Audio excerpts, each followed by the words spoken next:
Good evening, Bahamas. Coming up tonight.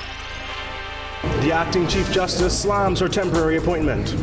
Chairman of the Water and Sewage Corporation gives an update on their VSAP exercise.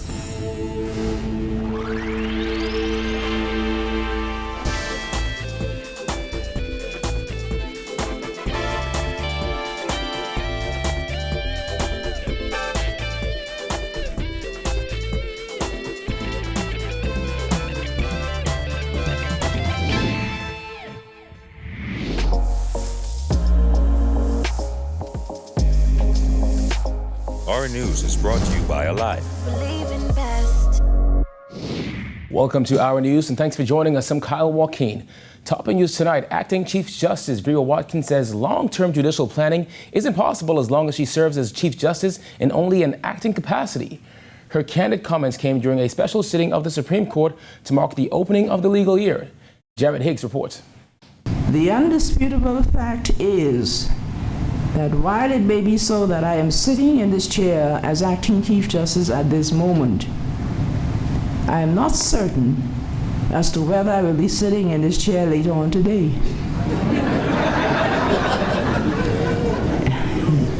She's a self-proclaimed woman of few words. I am not certain as to whether I will be sitting in this chair tomorrow morning. Acting Chief Justice VERA Watkins wasn't shy as she described the impact that her acting appointment as the country's Chief Justice has on the functioning of the judiciary. The late Chief Justice Isaacs became Chief Justice in July of 2018. Sadly, he passed away just a few weeks later. The fact that there was no appointment of a Chief Justice for a period of 8 months last year, together with the untimely passing of the former Chief Justice Isaacs, and the fact that the judiciary is still without a substantive Chief Justice, has been a tremendous challenge, as it is difficult for the judiciary to make any long-term plans for the future. In the months leading up to Isaacs' substantive appointment, Prime Minister Dr. Hubert Minnis was asked repeatedly by members of the press when the post would be filled. At one point, Minnis told reporters that appointing a substantive Chief Justice was not as important as labor unrest that was facing Bahamas Power and Light at that time. With Watkins serving in an acting capacity for more than 4 months now, the acting Chief Justice says her position is sensitive. As a result of the tenuous position in which I find myself, it may be a futile exercise to make any long-term plans for the judiciary. As the saying goes, I live or I work from day to day. And Watkins wasn't alone. Bahamas Bar Association President KAHLIL Parker also slammed temporary judicial appointments. Attorney KAHLIL Parker was among the leading voices calling for the appointment of a substantive Chief Justice during Isaacs' temporary service. Safe to say that the Bahamas Bar Association will not silently abide the invisible tether which your and the other acting appointments represents and represented upon our Chief Justice and other justices of the Supreme Court and Court of Appeal. Parker also previously described Minnis as having a misapprehension of the constitutional provisions which relate to the appointment of a Chief Justice. While it appears that some may not appreciate why this is important, they ought reasonably to be guided by those of us who do understand. Both Watkins and Parker also offered other criticisms of the judicial system. Watkins called on more Supreme Court justices to be appointed, while Parker criticized some courts for lacking disabled accessibility. And while Watkins was clear in her critique, she called on members of the legal profession to continue to perform their duties with integrity. It is my hope, however, that we will all do our part in ensuring that the judicial system functions as smoothly as possible.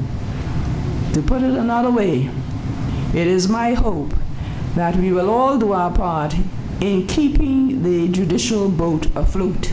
Reporting for Our News, I'm Jared Higgs. All right, thanks, Jared. Well, a distraught mother is tonight defending her 2 sons who are in police custody in connection with an alleged attack that happened over the weekend. LAVITA THURSTON says while her sons are no saints, they are not guilty of a vicious attack. And the court worker says she's willing to put it all on the line for the sake of her sons. Jasmine Brown reports. Thurston, who is sometimes emotional and distraught, insists her sons deserve justice. But it's still not being fair. you know, and it's hurtful as a mother. It's very hurtful. LAVITA Thurston is no stranger to the criminal justice system. The mother of 5 currently works as an interpreter for the courts. She has also spent the last 3 years waiting for the start of the murder trial of the man accused of killing her daughter, Georgette, in May 2015. Now, the recent arrests of her sons has placed her life in turmoil once again. This is damaging. This is very hurtful. The same system you work in is the same one with raping you, with hiding you, you know. You understand? My daughter was killed 3 years ago. This year gonna make 4 years. Case yet to start yet. They say March or April, and I don't even think it can start then. You understand? But yet the teacher was killed a year after my daughter, and her case was heard and finished. Those guys got convicted in the same court where my daughter's case is. How you supposed to feel? How would you feel, as a mother? Police reported that an assault happened in the Over the Hill community over the weekend. Just days later, both her sons were taken into custody for questioning in connection with that attack. However, she says they are both innocent and she can prove it. In an emotional interview just steps away from the alleged altercation, a tearful Thurston says she witnessed the incident that played out in front of her home. She provided this video from her home's CCTV cameras. Thurston and others can be seen in the footage as the men argue. She maintains it shows her sons were not the aggressors or threw the first punch. She says they were simply defending themselves from an argument that made its way from a business to the streets in front of her home. I'm not saying my children are saints, you know. I'm not saying they are angels. But I'm saying, be fair. Thurston says while she is not blaming authorities for doing their jobs, she wants to see the matter investigated properly so that her sons are handled fairly. She says she has turned her CCTV footage over to investigators and is hoping it will help free her sons. That's why I gave them the video. I sent it to all proper authorities so they could see for themselves. And I so thank God I had them cameras up. Because if I didn't have them up, they would have been charged long time. Reporting for our news, I'm Jasmine Brown. After being pressed for stats on police-involved shootings, the Royal Bahamas Police Force released those figures on Tuesday evening. According to police, there were 11 fatal police shootings and 9 non-fatal police-involved shootings in 2018. Now, police did not give a figure of how many people were shot by police in 2017, but during that press conference yesterday, Commissioner Anthony Ferguson described those killed by police as casualties of war. In any war, there are casualties. There are casualties. And so if you are confronting the police, more than likely there would be casualties. And there is a judicial part of the system that will adjudicate over that. In other news, in just a month, the Bahamas' negotiation team for World Trade Organization accession will present another revised offer to the WTO. After receiving numerous questions and recommendations from countries like the U.S., the negotiation team is now consulting with the private sector to see if there's anything else that can be done to make the Bahamas' offer more attractive. So we get the benefit of growth. Who benefits from growth? Workers, business people, government revenue, the country as a whole. According to Shivago Lang, who is the country's chief negotiator for WTO accession, of the 164 member countries in the WTO, 7 have made requests of the Bahamas since making its most recent offer last August. Topping the list of requests is the lowering of duties or tariffs for export. The Bahamas' accession to the WTO has been a topic of discussion since 2001, but to no avail. As was the case back then, detractors have once again surfaced, questioning the effect a WTO accession could have on the Bahamas, particularly local businesses. Living in the Bahamas today as a business person, you know that before you sell one item of your business, you bring in stuff, you pay custom duties up front. Today, on average, that duty rate, 30+%. In a WTO process, you are lowering that on average to 15%. That freed up capital gets to be a part of what a business can use to either do new hires, expand, save, invest. Also becomes a benefit to the economy. In addition, he said there are just some basic things countries can't get unless they're a part of the World Trade Organization. one of them being something called favored nation treatment. That means that if a Bahamian company is operating in a foreign country that is a member of the WTO, that country is obligated to treat your products and services, your investment, the same as it treats everybody else in the world who is a member of the WTO. It also means that if they allow you in their country, they have to treat your product and service the same as they treat their own if they allow you in. In its offer to join the WTO, the Bahamas has a list of goods and services, some 9,000 rows of products. According to Lang, the most significant challenge is the concern in lowering tariffs and the loss of millions of dollars in revenue. It is important to note that this offer places that revenue loss at about $40 million.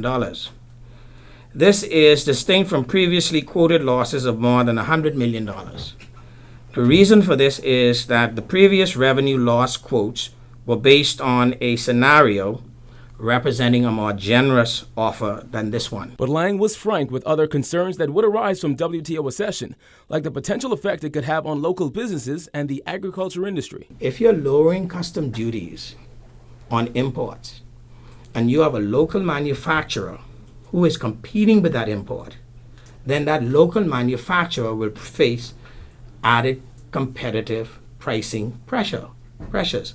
And so how do you respond to that disadvantage that might accrue to that local manufacturer? That's a challenge. Now, it must be noted that these are negotiations, as Lang says nothing is final. The offer is contained in hundreds of pages of information and is available at Bahamas Ministry of Financial Services.com. Well, hundreds of companies and individuals could find themselves in court for not paying their water bills. Water and Sewage Corporation Chairman ADRIAN Gibson said the corporation has already given all the relevant paperwork to their lawyers. Jillian Gray has more. The Water and Sewage chairman spared no detail as he outlined just how the corporation will go after those with delinquent accounts. We anticipate over the next week you will see a number of lawsuits against big companies, known and unknown persons who owe the corporation thousands of dollars. Along with delinquent water accounts, the chairman said they are pursuing those who are also delinquent in sewer bills. Gibson said some of those figures run up to $60,000. Last year, the total accounts receivable bill topped $45 million. Now, in some cases, Gibson said bills have to be written off. Those, he said, will be special cases, including properties where there is an abandoned home. While the corporation is encouraging people to come in and make payments, the chairman said the practice of payment plans is being reviewed. You're not going to be able to come in here, get a payment plan, don't pay. Come back, get another payment plan, don't pay. Just to get turned on. If you do not abide by your payment plan, you'll be disconnected until you pay in full. Of the 60,000 customers of water and sewage, about 10% of them are currently engaged in a payment plan. Despite the thousands of delinquent dollars the corporation is trying to recover, they are reporting that the latter part of 2018 saw an increase in collections by 50%. Following a forensic audit of the company, the chairman said they've also made several changes. These include a conflict of interest form for suppliers, a code of ethics for employees, and a committee for the tendering process. We also have a draft supplier code of conduct that all persons seeking to do business with the corporation will be expected to abide by. We know that there are persons who seek to bribe or induce persons, and if that is found, such vendors will never have business for the Water and Sewage Corporation going forward. Now, in an effort to right-size the company for efficiency, Gibson said they are looking to offer voluntary separation packages to about 120 of their over 400 employees. Though he stopped shy of giving a deadline for the completion of the process, the Water and Sewage chairman said there will be about 4 to 6 different offerings, and he will have those on his desk by the end of the week. As you know, these things take some time. You have to review the full employment listing of the corporation, decide how you got to look at the financial impact, decide how you would carry out such an exercise. But certainly that is something that we endeavor to do, and we're still working on putting those packages together. I expect to have something for him in hand, because I know that this week I'd spoken to one of the HR managers and told her to to have something to me this week. Gibson said as soon as those packages are formulated, they'll be presenting them to the unions for review. Reporting for our News, I'm Jillian Gray.